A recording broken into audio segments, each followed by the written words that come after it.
What's up, everybody, and welcome back to TarHeelIllustrated.com.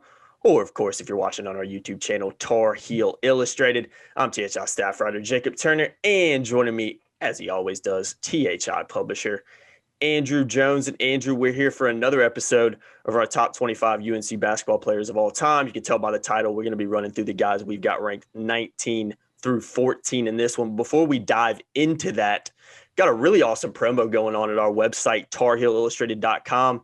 Get free premium access to that site through August 10th, 2021. If you sign up before July 1st, just use the promo code VISITS2021. We've got recruiting updates in there every single day, especially now that the dead period is officially open back up. There's just a ton of recruiting content over there on a daily basis. But if you want to see it, you're not going to find it in the podcast. You're not going to find it in a free article. It's going to be on the premium message boards and in premium articles. So make sure you sign up for that. Like I said, just use the promo code VISITS2021 and sign up before July 1st. But AJ, enough of the shameless plugs right now. It is a heck of a deal, though. I will say that it is a heck of a deal. Well, especially right now. And a little bit of stuff is in the podcast, but 90% of it is on the board. And the stuff we do in the podcast has been on the board for a few days. Exactly. So we're not doing breaking news. Joe Schmo visited today, and here's what happened. No, we're not doing those podcasts. No, definitely not. And like I said, if you want to see that, you got to be signed up. So definitely take advantage of that if you want to get into the thick of football and basketball recruiting, especially this time of year. But AJ, let's dive into this one, man. Like I said, we're going to do 19 through 14 on this list. If you haven't seen the previous video, we've done 25 through 20. Go check that one out after this one's done. First on this list, though, number 19, Joseph Forte, a guard that played at Carolina from 99 to 2001. Going to run through a few of his accolades. Then I'll kick it to you, AJ. Co-ACC Player of the Year in 2001. First team All-American and first team All-ACC in that same year as well. Going back to 2000, second team All-ACC, ACC Rookie of the Year as well. NCAA South Region Most Outstanding Player, was a first-team freshman All-American as well, National Freshman of the Year too, and another guy whose UNC jersey is honored in the Smith Center. Get used to hearing that because I think every guy on this list you're going to hear that one for. So we were talking a little bit off camera about Forte because I was born in 95, which I've said before. Forte was my earliest real memories of when I really started to understand, basketball and comprehend it in Carolina basketball was really around that 2004, 2005 period. So Forte was a little bit before my time, but I've talked to my dad. I've talked to my brother about Forte, who, brother would have been about 12 years old at that time. And obviously my dad would have been well of age to watch him. And they would always kind of tell me about just how good of a basketball player he was. I know some of the things they would say as a caveat to that was just the time that he played was a little bit disappointing of an era with, Matt Doherty and how everything kind of went down in that respect. So, but for me, the highlights I've seen of Joseph Forte and just looking at his accolades and the stats he had, man, you're talking about a big time player for the Tar Heels during, like I said, a period that maybe wasn't great, but how great he was, I think can't really go, understated. The first thing I want to make clear, and I've spent a lot of time doing that on our board here the last few days, is that we're not planting a flag in the soil on these things saying Joseph Forte is better than Sean May, because some people take it 20th. Like that, though. And I think you can take these guys and mix, especially like 15 through 22, 23. You can mix them in the bag, and whatever order you come up with is fine. Mm-hmm. I'm not saying Forte's better than May. I'm not saying Kupchak's better than Kenny Smith or Ty Lawson's better than Kenny Smith or anything like that. You got to have an order. And the purpose of this series is, A, to entertain people, to kind of go down memory lane, entertain. We did it with football in May, not nearly as much heat in May in football that there's been in basketball. And you got to place them somewhere. So you're kind of parsing things. And the other thing, too, is that with Joseph Forte, a lot of people are using their dislike for him. Now, a lot of Carolina fans don't like him because of the way things ended in his career. They're using that to kind of get in the way of what kind of player he was. I get that. That's fair. You can use whatever criteria you want to come up with what you think the list should be. It's totally subjective, and that's the fun thing about it. It's generated a lot of debate. I love the debate. I'm okay if people say you're dead wrong, AJ. Yeah. You're crazy. Some guy accused me of being under 30 because Justin Jackson was on the list. Of course, he's going to see Mitch Kupchak and Walter Davis and George Glamack on the list here in this podcast. So whatever. That's why we did this. Mm-hmm. That's why we did this list, because we want to generate dialogue. I'm a big boy. I can take the criticism. I think it's great because everybody generally has a really good point. So you can move these guys around and however you feel like the order should be. I'm cool with that. As far as Forte being on the list, Joe Forte, the basketball player those 2 years, was a damn good player. He was really good. How his career ended at Carolina, it wasn't just Joe in that locker room. That locker room had issues. That team had some issues late in the season. And I don't want to get into that. That's not the point of this thing. You cannot take away the kind of player he was. He was co-ACC Player of the Year with Shane Battier in 2001. Go back and look at Battier that year, one of the best ACC players ever for a season and had a damn good career. Duke won the national title. Battier was an incredible player, and there was Forte right along with him. That 2000 team, that was at the time the second losingest team in school history. They got to the Final Four. Joe Forte carried them. Ed Cota was banged up in the NCAA tournament. They beat the 1 seed, they beat the 4 seed, and then they got a little bit of a break playing Tulsa, 7 seed in the regional final. But they still got to the Final Four, and Forte led the way. He could score anywhere on the court. He could drive his guy. He could shoot from the perimeter. He could pull up and hit jumpers. He could rebound. Look at his rebound numbers. He would dish. He would find teammates. He was not a selfish player. He averaged 1.8 steals for his career, I believe it was. He was a magnificent player. People said he was streaky. Well, he shot around 46%. He shot around 37% from three. He was a good defensive player. He was a fantastic player. People are kind of using their opinion of him after the fact to kind of cloud what kind of player he was. If you don't want Joe Forte in your top 25, I'm not going to argue with you. If you want him at number 15, I'm not going to argue with it. But I covered him. I covered a lot of those games. He was a fantastic player. He was a decent guy to deal with for most of those 2 years. I think that team just kind of had some issues late in the year, and people focus on that instead of what he achieved as a player. Jacob, he was an awfully good basketball player, and because of how a lot of people view him, from the personal standpoint, they kind of cloud over what kind of player he really was. He's underrated in my book because of that. Yeah, out of the guys that were a little bit before my time, for a lack of a better word, Forte is one of the guys I would have loved to see him play, just because what I've seen, none of the highlights I've seen, but what I've seen, how I've seen people that I know, Carolina fans, talk about him that watched him during that era. Guys just, rant and rave about how good of a basketball player, put all the off-court, whatever you want to talk about, put all that aside. What he was able to do on the basketball court in a North Carolina jersey was impressive. And when you look at that list I just ran through, I mean, come on, guys.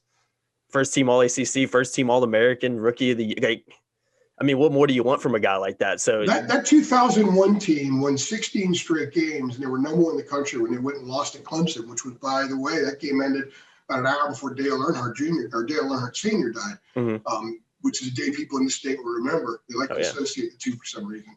But anyway, I always do, because I remember the way Carolina lost to a horrible Clemson team under Larry Shyatt.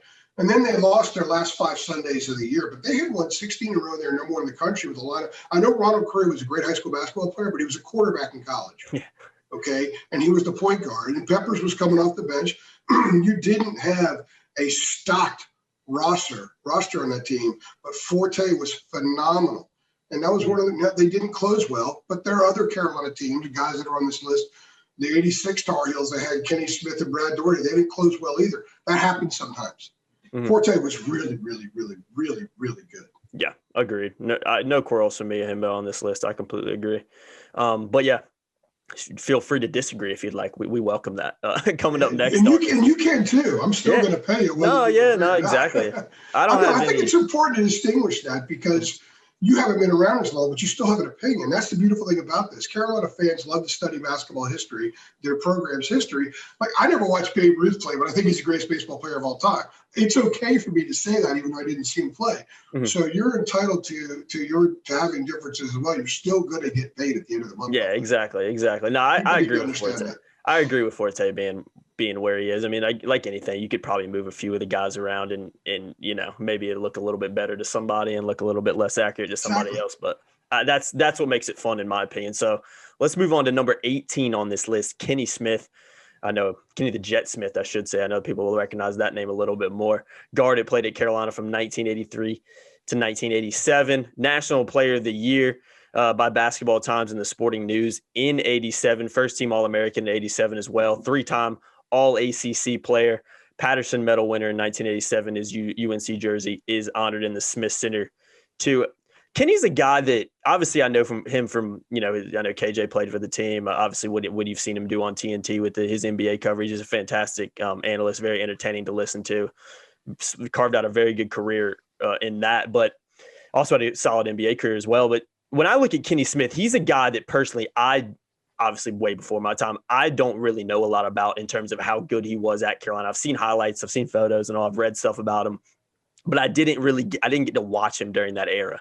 So I would love for you to kind of, for even for me, and I'm sure a lot of these people listening who are younger than me or in my age bracket who just didn't get to see him in person, what makes him so good? I mean, obviously looking at those accolades is pretty impressive, but what about Kenny Smith, for people who didn't watch him, makes him, such a good player and number 18 on this list? He was an excellent college point guard the minute he stepped on campus. Mm-hmm.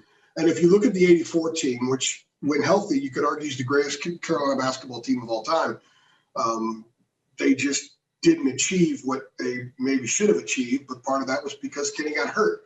The 84 team with Jordan Perkins and Kenny Smith, Brad Daugherty on that team, Joe Wolf, Dave Popson played in the NBA. I mean, that team was loaded, right? Yeah, Smith stepped in with Perkins as a senior, Jordan as a junior, as accomplished as they were. Perkins was a three-time first-team All-American, okay?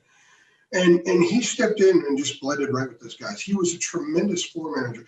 The nickname the Jet, he was super fast, baseline to baseline, rip and run, scoring after opponents made baskets. The game at Clemson, I think in 87, when he went for 40, all of his amazing skills were on display that night, and he was the Jet that night. Mm. But he blended really well with Jordan and Perkins. And Matt Daugherty was on that 84 team. He was a 3-year starter, and he was the 6th or 7th man on the 81 team that played in the title game. So he had a lot of old guys around him, and he fit right in because he was such a good point guard. He was so smart. He was a great connection to Dean Smith on the floor, and his ability to manage the game and see things separate. And if you look at his numbers, for his career, 12.9 points. He actually averaged this. He had 6 assists a game, 1.5 steals. But he shot 51% from the floor, which you would never think from a point guard these days. The game has changed quite a bit. But he didn't have to have overwhelming numbers because of all the guys that he played with. Carolina, his freshman year and his senior year, went undefeated in ACC play. It's pretty impressive. Now, they didn't go to a Final Four, and they did not win an ACC tournament. That hurts. Now, 84, if Kenny Smith doesn't get injured, breaks his wrist against LSU, maybe that changes. They were 18 or 19 when that happened. They won a couple more games, lost at Arkansas. And that team ended up losing in the Sweet 16 to Indiana. And Kenny was not healthy. If he was healthy, they would have beaten Indiana that night. They would have beaten Virginia, which had a losing record in the regular season and actually won that region that year and got to the Final Four the year after Sampson. They would have played Houston in the Final Four, which they beat in 82. They would have been a rematch with Georgetown. I'm not going to say they would have beaten Georgetown that year, but a healthy Kenny Smith, Jordan as a junior, Perkins as a senior, Howard is a better team than 82. Mm-hmm. Georgetown may have been a little bit better in 84, and they were in 82 as well. Point is, I think they would have won an ACC tournament and would have at least played for a national title during his career. So Kenny Smith was amazing. He could do pretty much everything on the floor. The injury his freshman year, hurts him and hurts them as far as from a historical standpoint, because that team is not remembered with a banner. That team is remembered because guys like me will talk about what they could have done had he not gotten hurt. It's a shame that happened because we didn't get to see the full thing play out. Mm-hmm. Definitely. Yeah, definitely a guy that any Carolina fan of any age knows who Kenny Smith is, like I said, from what he's done on TV, and maybe weren't able to watch him back in the day. But yeah, from what I've seen from him, I mean, if you get the nickname the Jet, you got to be pretty good, right? I mean, you got to be doing something right in that respect. He was an incredible college basketball player, and he got his ring in the NBA. Mm-hmm. And a lot of Carolina players have won NBA championships. I mean, the list is unbelievable. Mm-hmm. But the Carolina fans that I know personally were happiest maybe for him winning a title as they were anybody else because of what eluded him when he was in college. Yeah, definitely a guy that for what he did in college probably deserved to win a little bit more than he did at Carolina, but you know how things go. Number Stuff 7. happens, man. Yeah, exactly. Just injuries, can't control that. So number 17 on this list, Mitch Kupchak, /center, who played at Carolina from 72 to 76. First team All-American in 1976, ACC Player of the Year, and 2-time first team All-ACC as well. Was a Patterson Medal award winner, in 76. National Polish American Sports Hall of Famer. You don't hear that very often, but he's in that one. And UNC jerseys honored at the Smith Center as well. Now, I know Kupchak a lot more from what he's done in the NBA, in the front office of the NBA, I should say, over the past, 5, 10, however long it's been. It's been a long time now for him. But what I know a lot about him from in that respect. Also saw him at, I don't know if he was at Roy's retirement or Hubert's press. Maybe he was at both. I don't remember. It was at Hubert. That was Hubert. Yeah, and also a guy I've seen at games. He definitely stays around the program more than a lot of players do, and definitely comes back and is involved in stuff like that. But what about Mitch Kupchak for somebody like me, way before my time? What about him made him? I know these accolades are super impressive, but why was Mitch Kupchak so good, and why does he come in at number 17 on this list? And to add to what you were saying, and this doesn't factor in because this list is based only on what these guys did as Tar Heels during their college careers. He's been one of the great ambassadors for UNC basketball, and had a ton of success at the next level as a player, won championships as an administrator. He was Administrator of the Year in the NBA. So he's had a tremendous amount of success and has always promoted UNC basketball and the brand. As a player, it's one of only a handful of guys to average double-doubles in multiple seasons. His last 2 years, he averaged 18.1 points, 18.1 points, and 11 rebounds a game. He shot nearly 59% from the floor for his career. An incredibly efficient player. Probably led the universe in floor burns when he played at Carolina. He was the consummate Dean Smith big man sounds like every way. And I know that we're only doing Carolina careers, but back when he played, only collegians, amateurs played in the Olympics, and he was on that 76 Olympic team that won the gold. That was so important that they won a gold because of what happened in the 72 games in Munich when the United States played the Soviets. So that was a very, very important gold medal for not just those Olympics for this nation, but also for the sport. And he played a role in that. There were 4 Tar Heels who were on that team, and Dean was the coach, by the way. Kupchak was just an amazingly consistent, efficient, clean player. Would he be the same player today? I don't know. Was Sean May better the last 3 months of his junior year than Kupchak was in either his junior or senior year? Yes, but Kupchak, the whole thing, he was better as a junior, his next to last year than Sean was, I guess. Again, if you wanted to flip Sean May and Kupchak, I wouldn't have any problem with it.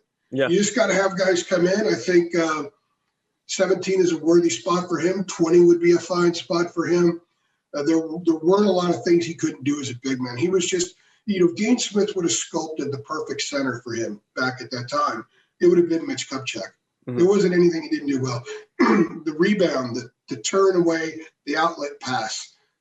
He was the guy who fed Walter Davis the ball that led to Walter Davis' bank shot that capping the great comeback against Duke in 74 when he hit the bank shot, sent it overtime. They scored it. They were down 8 with 17 seconds left. That was Mitch Kupchak, the big man, passing him the ball, finding the open shooter. And we're going to talk about Mr. Davis here in a few minutes as well. So phenomenal player, historically a very important player in Carolina history, and a guy who, if he did play today, he would be very, very good today. And probably wouldn't be a 4-year guy, because none of those guys are seemingly 4-year guys anymore.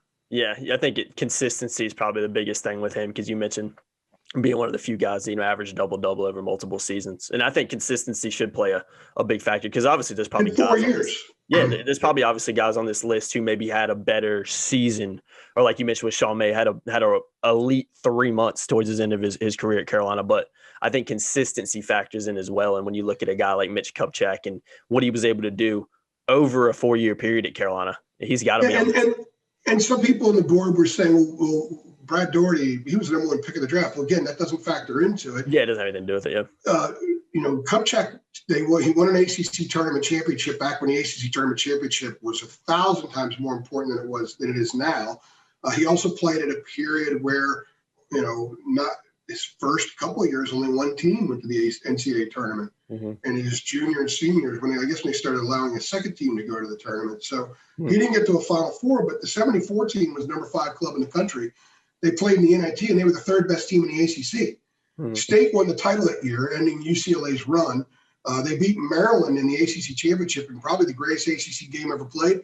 Maryland was the second best team in the country, didn't play in the postseason. They opted not to play in the NIT that year. So it was a different era back then. Oh, yeah. And so the people that want to say Doherty didn't win an ACC title or a national title, but he's still on this list. He's still a great player and a very similar player to Kupchak in a lot of ways. Nothing flashy, very, very efficient, very reliable, very smart. Another classic, perfect Dean Smith big man. You could flip him if you want. I'm fine with that. We just had to put Mitch somewhere, so we put him at 17. Yeah, no problems for me with Mitch Kupchak being in this bracket right here. Let's move on to the next one. 16 on this list, THI Lawson. I'm sure everybody recognizes that name who's watching this. Guard that played at Carolina from 06 to 09. Obviously won a national championship with Carolina in 09. First team All-American that same year. ACC Player of the Year in 2009. Team MVP of that national championship in 2009. All-ACC 2008 and 2009. South Region Most Outstanding Player and Bob Cousy Award winner in 2009 as well. ACC All-Freshman team in 07. And his UNC jersey is honored at the Smith Center. Now, for me, THI Lawson is one of the greatest Carolina players I've got to see in his time at Carolina. That was really around the time where I started watching sports heavily, and not watching it. I watched it from a young age, but comprehending and actually understanding what was going on and kind of understanding what Carolina basketball was as a whole. And for me, THI Lawson is one of the greatest point guards I've ever seen in a Carolina uniform. The way he was able to fly up and down the court, just what he was able to do out there. When I think of THI Lawson, I think if you're thinking of a prototypical Roy Williams point guard that you want in his offense, I don't know if there's anyone better than THI Lawson. That could obviously be up for debate with some of the other great point guards that Roy Williams has coached. But when it comes to elite point guards that played at Carolina, especially over the past 15 to 20 years, THI Lawson is one of the greatest I've ever seen. No doubt about that. How good was THI Lawson as a junior? He was the ACC Player of the Year on a team that had the reigning National Player of the Year. Had a lot of guys. Right? Yeah, I mean, Tyler just kind of sidestepped a little bit and said, okay, Ty, it's your turn. Yeah, take the keys, yeah.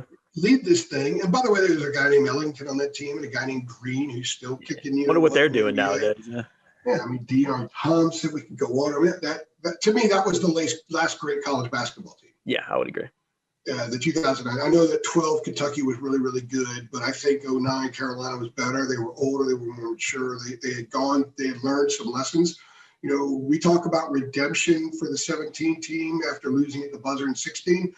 This club had a similar kind of redemption. That 40-12 was emblazoned on their minds. Mm-hmm. When I talked to those kids that year, especially early in the year, they talked about how 40-12, and that was a score against Kansas in the first half of the Final Four in 08. Kansas 40, North Carolina 12 at one point. Those kids had that just fueling them the entire off season. And I think Lawson taking that step forward and becoming a more mature player and more of a connection to Roy out on the court, that was the difference in that team, being the club that could handle whatever was thrown its way the next year, took its step to the next level, won all of its NCAA tournament games by double figures. And then the national championship game, could have won that game by 30 or 40. That was one of the most lopsided national title games I've ever witnessed. He had eight steals that night, 7 in the first half. I remember that game very, very much so, yeah. He very similar to Raymond Felton, the way he improved his shooting, especially from the perimeter. Both were 3-year guys, both won titles their third year, and both solidified their game, just kind of ironed out a lot of the rough edges for their third year. And that was the difference in part of what made them champions. So THI Lawson, you're right. I mean, if Roy Williams were to say, okay, here's my point guard I want to run the way I want to run, it would be THI Lawson. I mean, there are other guys too that were awesome as well. But, man, THI Lawson with his speed, his ability to do things on the break, that floater that beat Florida State, where'd that come from? But it won a game, and that's what he had in his arsenal. There was so much to what he could do. He became incredibly tough. He fought through that injury. The way he played in the second half against LSU in the second round of the tournament that year, that was a guy that maybe his first year, even second year, would not have fought through that as much. But he grew up, he matured, he got tougher, and that was that will. That was that grit combined with his moxie that made him a champion, them a champion, and puts him deservedly in the 16th spot on this list. Agreed. I'll never forget that the screaming in the camera at Duke too. That's one of my most biggest memories from watching Carolina growing up. And this is a guy who wore SpongeBob socks underneath his game socks, SpongeBob boxer shorts and things like that. You gotta hang a star by that, right? Yeah, you got to. A guy who openly admitted, yeah, I like SpongeBob, and the players would joke, yeah, he watches SpongeBob all the time. He was a kid, but he grew up and he became a champion. Mm-hmm. Yeah, he definitely did. And like I said, I keep saying it. One of the greatest Carolina point guards if I've ever watched in my lifetime, if not the greatest. That's just my opinion. Feel free to disagree. One of the most interesting Tar Heels I've covered. Definitely, and I know some of his legacy has been tarnished a little bit for some of the stuff after he left with, some of the things he said about. He's a human being, man. Yeah. I'm glad the spotlight hadn't been on me or people would think that pretty bad thoughts about exactly. me too, so. And I will say this about Ty. I know when Roy retired, he did post something on social media, kind of say, when I'm back in the United States, we're going to link up and talk things out and stuff like that. So I think that relationship has been rekindled. You live and learn. But yeah, what he did at Carolina, got to be on this list. And like I said, you could probably move him up a little bit. You could probably move him back a little bit if you wanted to, but I think 16 is a good spot for him to be at. Now, number 15 on this list, Walter Davis, forward at Carolina that played from 1973 to 1977. I think if you know Carolina basketball and you know the history of Carolina basketball, this is a name that you definitely know. You may not have saw him play, but you know who Walter Davis is. First team All-ACC in 77, All-ACC in 76, NCAA All-Tournament team in 77, also won the Patterson Medal in 1977, and named to ACC's 50th anniversary team, and another guy whose jersey is honored at the Smith Center. Now, another guy that's before my time, kind of played in that same ballpark is Mitch Kupchak back in kind of the early to mid-70s. But the name rings out. When I think of Carolina basketball, I think of a name like Walter Davis and just what he meant to the program, what he was able to do. So why Walter Davis for you, AJ, at number 15 on this list? Well, and people are going to learn a lot more about him now because his nephew is the head basketball coach in North Carolina. So, so Walter Davis is a name that maybe people didn't talk about much for about 20 years. You'll know it now. I've already written some stuff, about the relationship there. Hubert will talk about it because Hubert loves to talk about those experiences from way back then. Walter Davis was the model of consistency. Mm-hmm. He averaged between 14.3 points and 16.6 points a game in each of his 4 seasons. 15.7 over his career, 5.5 rebounds, 3.5 assists, 2.5 steals, shot 53% from the floor, was on some outstanding teams. He was one of those Olympians. In fact, Hubert's got a great story as a little kid going up to Montreal with a bunch of Olympians that were Tar Heels. I'll let Hubert tell that story, which I'm sure he will here in the next few months. Oh, yeah. Walter Davis, I talked about Kenny Smith's injury in '84 and how that kept that team from winning a title. The 77 Tar Heels should have won a title. They lost Tommy the guard, who was their starting center, played in the NBA in February to a broken leg. Ford had, I guess it was the knee. Tommy the guard had the finger, or not Tommy the guard. Walter had the finger. They weren't healthy. They weren't at 100%, and yet they had the ball in the lead with about 13 minutes left in the national title game. Dean went to the Four Corners in part because of the injuries. I mean, he went to the Four Corners a lot anyway, but he went there in part because of the injuries, try to save his team some, try to get to the finish line. Didn't work out. They lost to Marquette that night. I think that 77 and 84 two UNC teams should have won national titles. Injuries kept them from winning national titles, and Walter Davis was an outstanding player on that team. You also had Phil Ford on that club, who's higher up on this list as well. Those were some outstanding Carolina basketball teams back then, loaded with names that have been up in the rafters for years and years and years, and Carolina fans should always remember. I think one of the really neat things about Hubert getting the job, Jacob, is that guys like you were going to learn a lot more about Walter Davis now. When he went to the NBA right away, he was one of the better players in the league as a rookie. With the Phoenix Suns, he was a fantastic player at that level as well. They called him Sweet D because he was so fluid, had a great jump shot. If you could take Walter Davis from 1976 and put him in today's game, I'll tell you what, the 21 Tar Heels could have used a dude like that. Yeah, I'm sure they could have. Yeah. Every Carolina basketball team could have used a dude like that. He's one of the great shooters in Carolina history. But as I just laid out with the stats, he did a lot of other things as well. And plus, there are 5 or 6 moments, individual shot moments in Carolina basketball history. Luke May and people remember Marcus Page's shot against Villanova that tied that game up. Walter's shot against Duke. That was the shot for a few decades. Mm-hmm. And it should always be remembered. And they still play it in the Smith Center. Mm-hmm. Great play. Mitch Kupchak to Walter Davis. You have history. Yeah. Walter Davis is worthy of being in this spot. You could do a top 25 list in 35 years from now, and he'll still be on that list.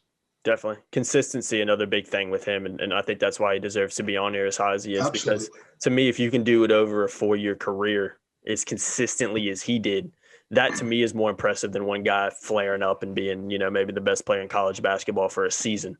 You know what I mean? I think doing that and being as good as he was as Carolina, as consistent as he was, has to take you a long way. So yeah, I'm glad you mentioned about Hubert as well. You'll definitely be hearing a lot more about Walter Davis, I think, over the next few months and few years, especially. Last one on this list, AJ, number 14. We don't butcher his last name. I might mispronounce this one. Glamik. I was about to say that's what I thought it was, but I didn't want to screw that one up. George Glamack, a center that played at Carolina from 1938, taking it way back here to 1941, National Player of the Year in 40 and 41, 2-time first team All-American, 2-time first team All-Southern Conference, and not only is UNC jersey honored at the Smith Center, his UNC jersey is retired for Carolina as well. Now, I'm not going to pretend to know like I'm an expert on George Glamack. I'm not. I'd be lying if I were. Probably not a lot of them out there. But why George Glamack on this list? I will say this about him. I do like that you include guys from this era because I think once, it being so long ago, a lot of people just kind of overlook that and don't give that serious consideration.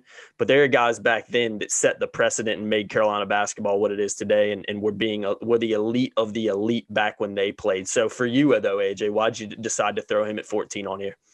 Well, as long as UNC hangs the banners from the teams that these guys played on, then we have to factor in their careers as Tar Heels. He was a 2-time National Player of the Year. Pretty good. Yeah, pretty good. Say what you want about, those guys can't play now. That's unfair because the guys playing right now that you think the world of in 40 years, someone could say the same thing about them. Mm-hmm. You could only do what your era enables you to do. You can only play a style that the style plays. Basketball will change in 15 years, and they'll play a little bit different way than guys are playing now, and people will question whether today's players can play that style. It's ridiculous. You have to look at what they achieved against the competition they went up against. 2-time National Player of the Year. But here's the stat. Here's the stat that any naysayer will get them, will hush them up. Okay, the 1941 Tar Heels averaged 47.7 points a game. Nice. George Glamack averaged 20.6. Oh, sheesh. He scored 43.3% of their points. Wow. National Player of the Year. And that 41 team was in tournament. I believe they were in the tournament. That banner's hanging up. Yeah, you talk about a woman. Yeah, talk about a woman. Yeah. So, look, I don't know a whole lot about him because I didn't see him. There's no footage out there. There's just a handful of photos. But Carolina knows about him. And then go into the Smith Center and you'll see his name up there. Yeah. And he was important because I think it's really important for Carolina basketball fans to embrace and understand the pretty good basketball history in the program before Dean Smith arrived. Mm-hmm. They won a title in 57. They played for a title and nearly won it in 46. You had the 41 team, the 24 Helms Foundation team. You have the names like Carmichael and some of those other guys. Hook Dillon. There was really good basketball in Chapel Hill long before anybody knew who Dean Smith was. And if you're going to talk about the whole of the program, there's some of those guys that deserve to be on this spot. If you're a 2-time National Player of the Year, I don't care what area you played in, you belong on this list. Yeah, if your jersey's retired at Carolina, I mean, you did something right. I think we can agree with that. I mean, you're looking at these guys who, jerseys are just honored, but when you got your jersey actually retired in there, 2-time National Player of the Year, 2-time All-American, I mean, what more do you want from a guy that in his era dominated? Yeah. 43.3% of their points, and those were good teams. Yeah. It's not like some of these bad Wake Forest teams or Seton Hall teams in the Big East in the 80s when they had some guys averaging like 20 points a game on last place teams. Yeah. These were good teams. There weren't a lot of shots. They actually scored 21 points in a game one time. Mm-hmm. So it was a different era, and this guy was stroking it, man. Yeah. So And that's why he's so decorated. Yeah, you can only play in the era that you live in, as they say. You can't control that. So when you talk about a guy like that, don't matter how long ago it was, he's got to be on this list somewhere. So no quarrels for me with that one. But yeah, that's going to do it for this list. 19 through 14 on this one. Like I said, if you are a member of our Tar Illustrated, we'll obviously post this link on the boards when this is out. Get involved in the chat. Let us know if you agree. Let us know if you disagree. Let us know if you'd maybe move a few guys around and why. We like to hear stuff like that, but obviously you got to be signed up for premium access to do that. And you can get that for free right now on our site through July 1st. You get free access through August 10th if you sign up with the promo code VISITS 2021. So definitely just click the description below. You'll see a link to our site, and there you can go. Yeah, we want to hear from you. We want to hear from you. This is for fun. This is memory lane. It's for fun. We're not trying to make any proclamations here. We're just having some fun with it. So let us know what you think. And if you have a totally different top 25, I'd love to see it because it'll be fun to look at it. Yeah, definitely. Like if you guys want to throw in your order of what you would put 19 through 14. Absolutely. I encourage that. Go ahead and do that. And like I said, you got to be signed up for premium access. Great time to do that with our promo code VISITS 2021. I've been Jacob Turner. He's been Andrew Jones. If you haven't seen the first video we did, 25 through 20, check that out. Stay tuned for the other videos we'll be running as well as we count down to number one on this list. But as always, guys, you know the drill. Like, share, subscribe to our channel, turn the notification bell on as well. So when we run a video, you'll get a notification letting you know that it's out. And as always, guys, we'll see you in the next one. Thanks.